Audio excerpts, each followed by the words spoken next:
More than a century ago, black men and women on college campuses around the nation, then they weren't allowed to just be college kids, to learn and to socialize. So African Americans started fraternities and sororities, 9 of them, eventually known as the Divine Nine.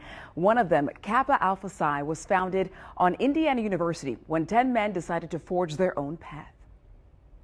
We are the people, E, the TT, Y, the Pretty Boys Incorporated, K.A. Psi. Now what we do, this, now what we do, that, now what we do, this, now what we do. This pretty boy swag is reserved for the men of Kappa Alpha Psi, the crimson and cream, bold reminders that noobs don't blend in, they stand out.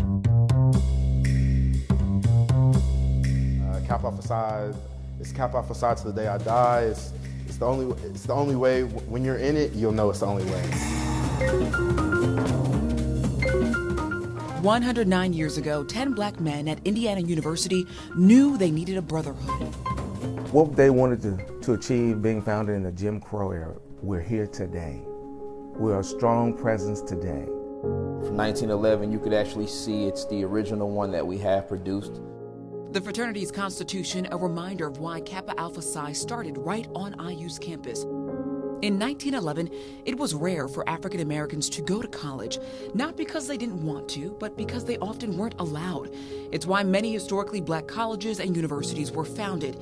In Bloomington, Kappa's founders were the only black students then, and they were reminded of that. Their transcripts marked with color on top, and IU student clubs wouldn't accept them, so they founded a black fraternity. At some instances, they weren't allowed to go to class, but they were still able to achieve. They were able to get their degrees. They were able to found a black fraternity in a predominantly white institution and follow their dreams. I became a member in 1988. Kappa's executive director, John F. Burrell, is in charge of expanding that dream to more than 700 chapters worldwide. Achievement in every field of human endeavor, our strongest motto.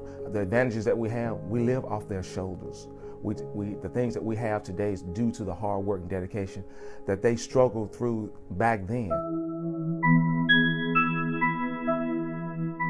But more than a century later, these Indiana Kappas still have a lot in common with their founders. Being at a predominantly white institution, a Research One facility in a predominantly white state, I still feel the pressures they felt at some times, not being able to excel as a man of color on campus and in Bloomington. Hundreds of black men across the nation get that, especially these Kappas. Brother, I don't know if I can make it in the Kappa Alpha Psi. Cortland Crenshaw follows in the footsteps of his stepdad and grandpa. And like the founders, the noobs of the fraternity's first chapter moved to their own beat. Stepping, the Kappa shimmy, twirling the cane, all packed with black history. But back in the day, the cane was part of the dress code. And you can remember when you wore a tuxedo, it was a high top tuxedo, high hat, and a cane.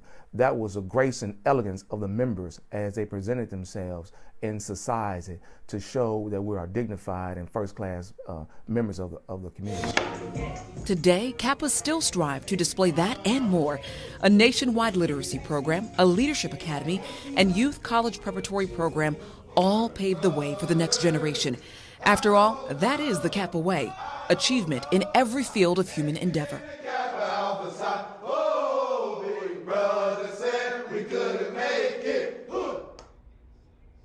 Next year, the Kappas plan to celebrate 110 years of brotherhood. But before that, there's a big party right here in Indianapolis. The Indianapolis Alumni Chapter will ring in 100 years by opening a 15,000 square foot facility called the Indiana Achievement Center. There, Indiana Kappas will offer tutoring, social services, and workforce development.